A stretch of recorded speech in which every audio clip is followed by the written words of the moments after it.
morning mga kapos, mag-ride kami ngayon. Oo, yan. Punta kaming Candon, mag-lumi ride lang daw.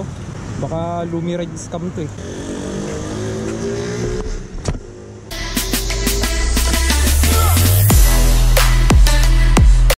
Gwapo yun ah. Wala lang, take ko lang. Kasama namin yung naka D1000. Scary. Okay, tara.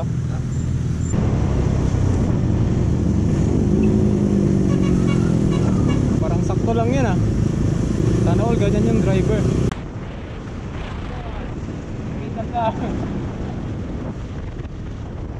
Lunch tayo ng 7:30, dinner tayo ng 8:30.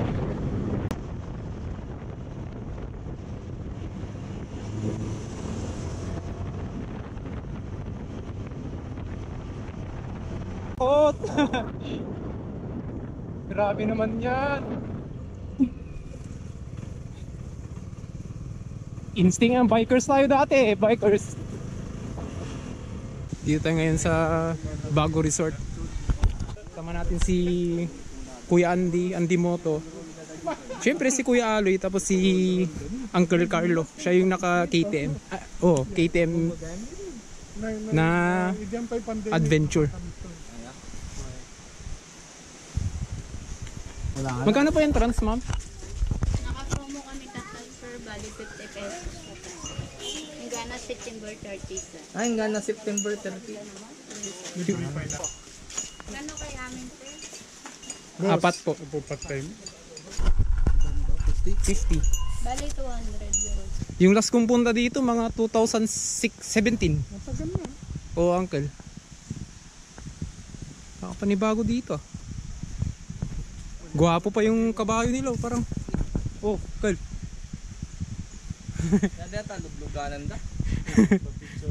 Grabe yung daan. Gwapo. Nakakatakot ah. Tignan mo naman yung view. Oh, ganda diba?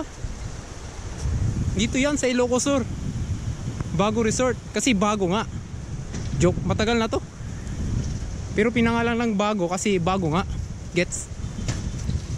Nakita nyo na ba yung mga Dalmatian? Oh. Pwede rin mag-content ng Ilocano. Oh, ito yung Bago Resort. Kastoy lang mat. Oh shit. Madulas to. Madulas.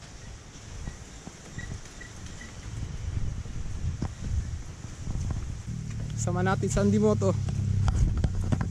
Inspirasyon dati. Tapos ngayon naka 300 SR na rin tayo. Dahil sa kanya. Ano yung ganda. Alam kayo. Malamig, malamig. Try nga natin maging photographer.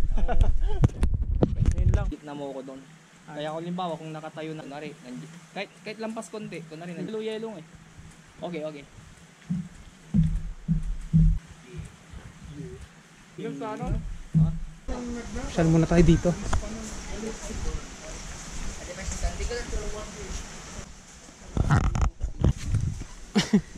Okay lang po kayo? Okay lang. Thank you. Opo. Wawa naman si atin na tapa. Sa pagod na rin siguro.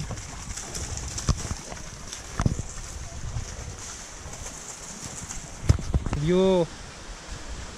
May falls dun oh. Ewan ko nakikita ng camera yun. Yun. Grabe naman dito. Kakalimot ng utang.